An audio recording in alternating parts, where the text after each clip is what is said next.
Welcome back to the Bumper Breakfast. Hope that will lift your spirits and, of course, give a lot of hope to as many that listened to those prayers from the various pastors this morning.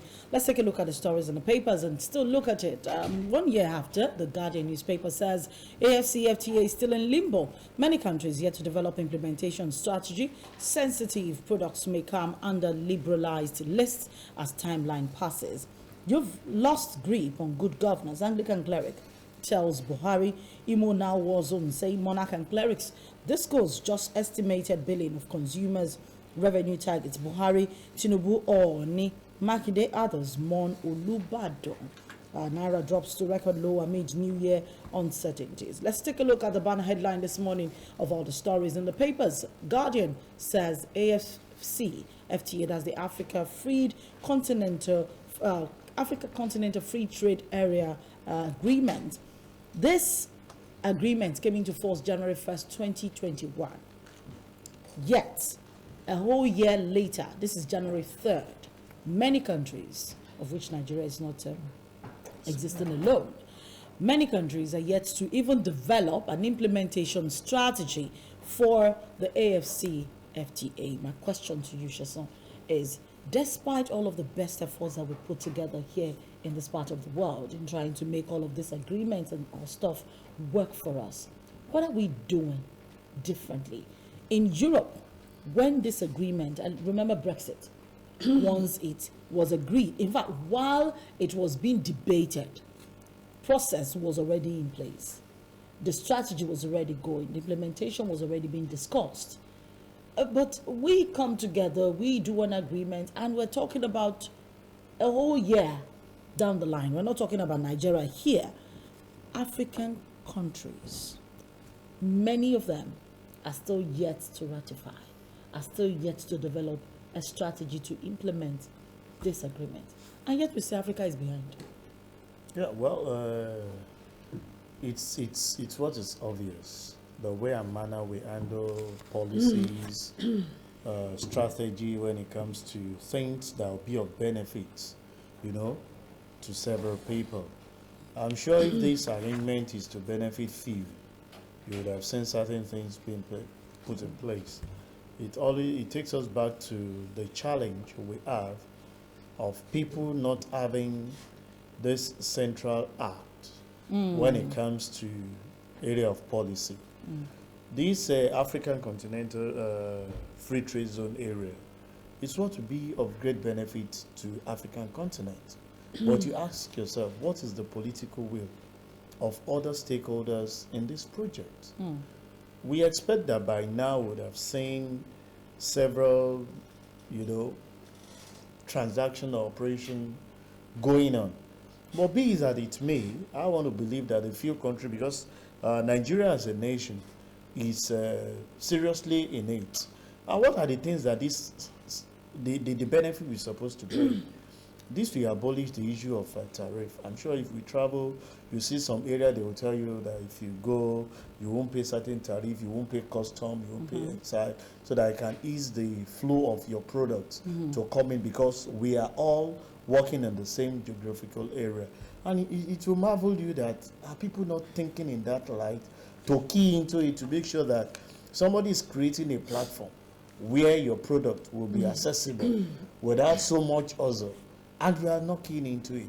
Well, it's a call for the younger ones to see of what more input can we put into some of this development and some of the policies and strategy by the government. How far can it boost the unity of Africa as a region? So these are areas that call for questioning. But I want to believe that as we progress in this new year, people will see the benefit. The other people, the other countries will see the benefit to some of these things, and they will definitely key into it. Let's give it a little space. We understand the plight to that, like Yinka Kenny said the other time, the pandemic is still ravaging so many countries, irrespective of whatever we want to say. And Africa, too, one way or the other, are still struggling with some of these things, whether it's real, whether it's not real, whether we're having the high death rate. But the truth remains that there are certain measures that are being put in place, and they are working on it. So let's still give them benefit of that. We are entering a new year. It's not a wasted year, because I know several things were actually put in place, and maybe by the time we move towards the second quarter, we should start seeing certain things coming up with this Africa. It's a good development, a very laudable project, but how do we key into it? How do we believe in ourselves? That's the problem with we Africans. So how do we believe in ourselves? We came together and signed an agreement and said there should be free continental trade. You know, to ease the business, so that you are bringing something from Ghana. You have a platform where you can do this, that. Don't forget, Nigeria is the hub for African setting. Okay. Because we have the market. So it's an opportunity to develop the less nation that have products to share. So you bring it. Look at certain... What products are we sharing with them? No, they are bringing the product. Because if we produce enough in Nigeria, shouldn't we be able to feed the whole West African nations? But that would be too of selfish interest. I'm just saying. It's just like you are not giving everybody, you are not teaching them how to, make the food, but you are giving them the food. So allow creativity too from their side, but give them a platform where they can share some of those things. Right now, share some measure for me, please. Right now, who is benefiting more, Nigeria or the other countries, in terms of trade? They're both party. Because when you talk about business, even the least that is bringing anything to the table, yes, is gaining because you can never say a country that you least expect might come out with good innovation or creativity that you, the big one, might not be thinking in that direction. Okay. So it's a win-win thing for both the bigger country, who has the wherewithal, one who has the market, okay, and for the smaller country to think through what can we bring to table. And I think part of the challenges some of them are looking at is what is there for us, because we are small. But on the long run, if you look at it critically, it is something that will be beneficiary. All this we encourage is innovation, creativity, and definitely you see your country developing. All right, so let's take a look at the Nigerian Tribune this morning.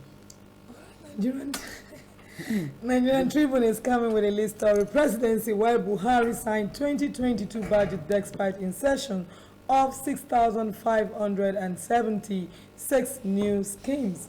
Bandits killed 7, kidnapped 18 in Kaduna, and why Dowen College House Master, others were released.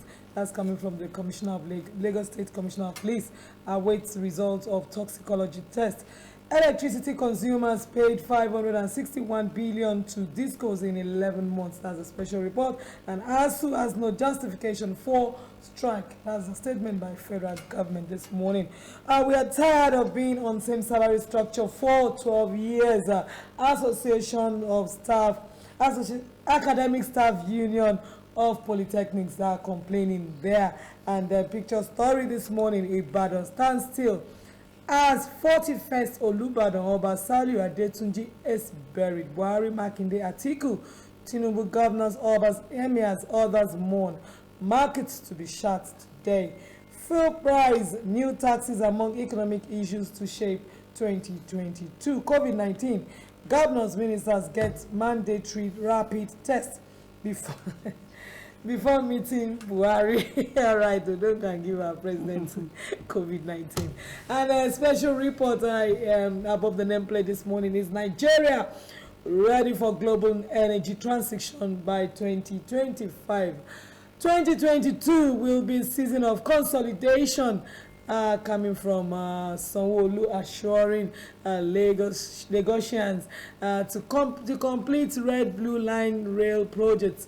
Mortar Rice Mill starts 4th Mainland Bridge. Adeboye, Tinubu, Gbajabiamila, Fashola, others attend Thanksgiving service. I want us to talk about the presidency signing, despite a whooping sum of 37 billion naira added to it from the Senate. You want to say something about that? For new schemes. Nothing really so special about it. The president has displayed high level of maturity, to make sure that whatever it is, the National House of, House of Assembly, House of Rep and the Senate have said they have the constitutional right to actually insert so many things. But my worries about that is over 6,000 projects was inserted in addition to the 10,000 that the executive have actually presented.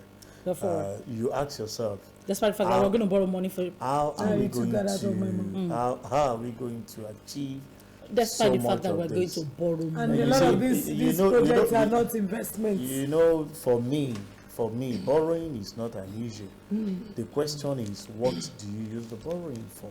Okay. If it is for capital project that will definitely pay off itself and yield dividend to the masses, there is no big cost. Or doing maybe that. it is just maybe it's an infrastructural project that will benefit the masses but may not necessarily generate money. And you know, think? we have actually brought. Well, probably, you know, there are some infrastructures that will enhance the economic system of the country. Like if we have good roads and thereabout, you know, it makes business easier and people will generate more funds. Maybe I'm just trying to be the devil's advocate this morning. Some of us have told some of this thing. I have not studied the breakdown, but I know it to be majorly constituency project on the part of the legislators. Just something to show to your people that you're doing. Now we've said it. Why don't you consolidate some of this your project and give to the executive to carry out for it? But what do we get? Even among the leaders, there is trust deficit. Otherwise, what does the legislators are to make laws?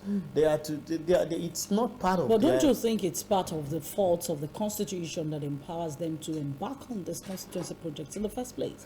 who brought the law? Is it not the legislator that did that in their favor? So now that they are now amending the Constitution, do you see the crop of legislators we have now?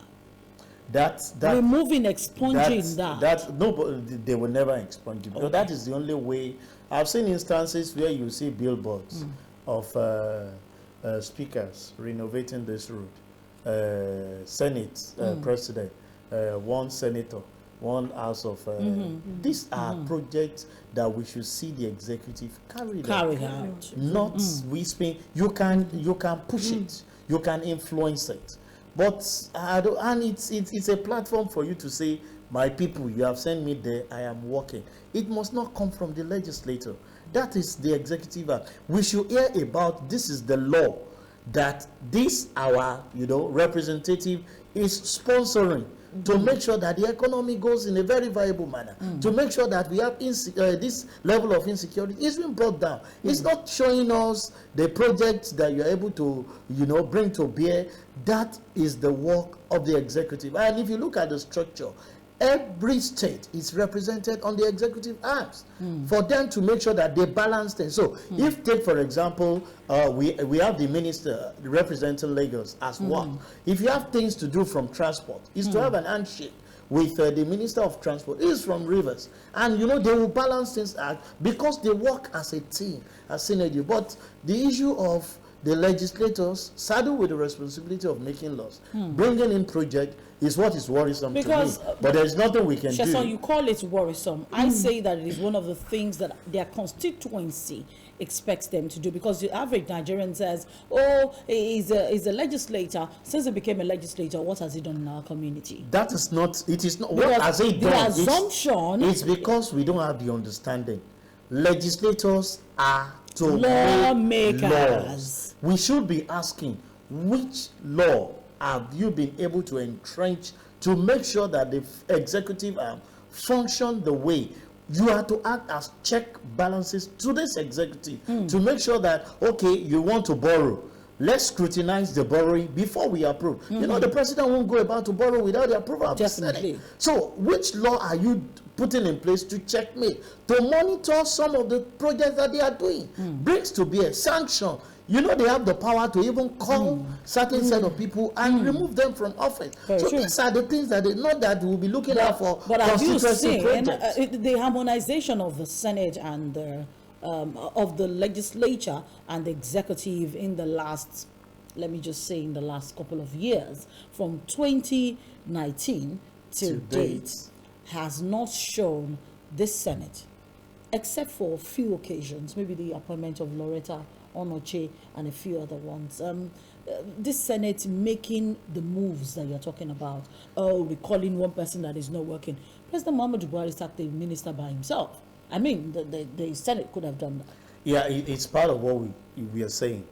They are to monitor some of these executive, rather than fine the president can sack. But you yourself can make suggestion even to the president. We are not getting dividend. We have made law in terms of agriculture. The minister is not working. These are some of the legislative that we put in place in terms of power that should be beneficiary to our citizen. We are not getting it. This person is not on top of his game. This minister, we need to commend him. So these are things I expect that they should do, rather than them bringing to bear of saying that we want constituency project. All right, let's take a look at the Nation newspaper quickly. The banner headline talks about Ibadan morning. The Oba Olubadan of Ibadan, Oba Saliu Adetunji, died at the age of 93 yesterday morning about 1 a.m. at the University Teaching Hospital, UCH Ibadan. And interestingly, it was buried according to Islamic rites that evening around 4 p.m. Yesterday. There was still a line instead. I love the way they did it. There was still a line instead of map all for a couple of hours, so that people can pay their last respects, and then he was buried according to Islamic rites. Yes, who is next to climb the throne? You see, the interesting part is the Olubadan ruled from March 4, 2016 till yesterday. Interestingly, it was the Balogun of Ibadan before it became, the Olubadan. Who is going to become the next Oba of Ibadan is a question a lot of people are asking. But the Nation newspaper this morning, bold enough, says Balogun to ascend the throne. It's a rotational thing.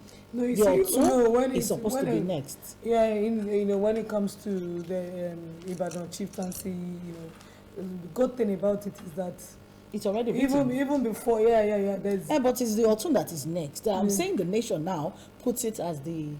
No. It's not. It doesn't work like that. It's a process. They start from Mogaji to this. So even the Oba that is alive knows who is going to succeed him. In this case, from all the messages from yesterday, there are two lines. So it's the Otun and the Balogun that becomes king. So the one before the current Oba that died was the Otun. The Balogun now became king, which was the Oba that died. So naturally, it should go to the Otun. But interestingly, we're going to wait and see exactly what's going to happen, because now two names are here, the Ekarun Balogun and the Ekarun Olubadan. Both of them are there, the Otun and the Balogun. The dead king was the Balogun. The other one is a senator. Okay. The Nation. Maybe if I may just say one thing. You want to look for trouble? No, not trouble. Ibadan succession plan is straight. Yes, it's straight. Yes, it's one of the very straightforward. Very straightforward. Yes, these that the newspapers are reading. Pardon me, people are just trying to create news. Yeah, Ibadan. It is at every level. It's clear. Every level. In fact, most of the time you always look at this man. We are. They prepare like 40. 30 the projection is there. The next 10 people to come to line already knows, and they will, climb the ladder. That is, the Ibadan people, they know how to do it. But it's a very wonderful thing, because if you look at some areas, when you have issues like this, the lacuna over there, you see people killing themselves, people going and saying, no, it's our family. No, you already know. It's so this news for me, it's for us to have a broader knowledge, but the truth is, the next king already knows himself. And of course, Ibadan is one place where the Anki Panki is likely not played. No, you don't. Ibadan is totally different from the rest of the kings and all that. Well, I didn't say they are superior. I said they are different. Well, don't let me go. They are unique. Let me use the word. Different. Okay, because you are from the setup of the community. Well, I'm not being biased. The setup of the community is different from every other community. They are not traditionally. You understand? What always interests me is that I learned when I was reading some of the stories yesterday. There is no central palace. Is that true or not? That It is wherever the king is coming from. Because that's the community. That's the way the community was set up from inception. It's a community. It's not a town. It's not an ancestral town. Don't forget. Okay. It's not like Oyo town. It's not like Ikiri. It's not like Ife. No. Ibadan is a totally different kind of town. Maybe I should just go and look for a way to enroll to maybe be the Let's take a look at it. Well, quickly, let's just take a run through the Punch newspaper this morning. Budget National Assembly faults Buhari, insists on 6,576 extra projects. National Assembly aspire to drop amend budget proposal.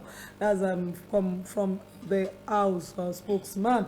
Lawmakers have no right to introduce projects. It is an anomaly, says Ishe Sagay. Sagay did not speak from position of law, but lack of understanding. That's from the Senate. And wow, picture story, the crowd there at Oniru Beach. At times you wonder if COVID-19 is really in Nigeria.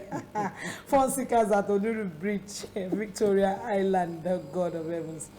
Nigerian drug cartel supplying Miri to South Africa, and bandits raid Kaduna local government highway, kill 8, abduct 20 women, steal motorcycles. 2 Kaduna Baptist school students released after 189 days with bandits. And also we have Mbaka claims anonymous DSS invitation, 6 prayers from congregation. Power drunk ISFU adamant refuses to release Punch man's phone and ID card. That special fraud unit of the Nigerian police. I think he has held one of the Punch reporters' phone and ID card, accusing him of conducting interview in front of the police command office. All right, food crisis to worsen as bandits kidnap 352 farmers in 12 months. That's really something of concern. And Nigeria's inflation rate may be among world's highest in 2022, coming from World Bank. Okay. Wike visits Ikpe Azu, Bauchi governor attacks Buhari, alleges anti-graft fight lopsided. And Buhari eminent Nigerians mourn Olubadan Balogun to mount throne. All right, we're looking forward to more stories tomorrow, but just as Sheson leaves this morning, I'd like you to talk about the COVID-19 test for State House visitors in just about 30 seconds. Let them not, everybody going to Aso Rock, those of you who go to Aso Rock. You must test. You must test. Yeah, well, it's, for COVID as you arrive. It's, don't go and give our presents. It's a precaution to make sure that the number one citizen is protected. All right. And at least to affirm that those that preach the gospel lives by it. If you are telling all of us to go ahead, do tests, put on the vaccine, then you must lead by example. So, to me, it's a welcome address. If you must step in, I hope that they won't start introducing that to at the state level. You know. Those of you who are seeing the president, they say you will do tests. Those of you who want to see Governor Sanwo-Olu, they may soon tell you to do tests. That's why you don't want it at the state level. Don't worry. When we go first, we would have gone first. Then they will now introduce you to the rest of you. We need to go on the bumper breakfast this morning. Thank you so much for joining us. Yinka Kenny, how do you close? All right, we'll see you some other time. Have a good day and have a wonderful year. By that time, by God's grace, your voice will be back fully. Have a beautiful day, people.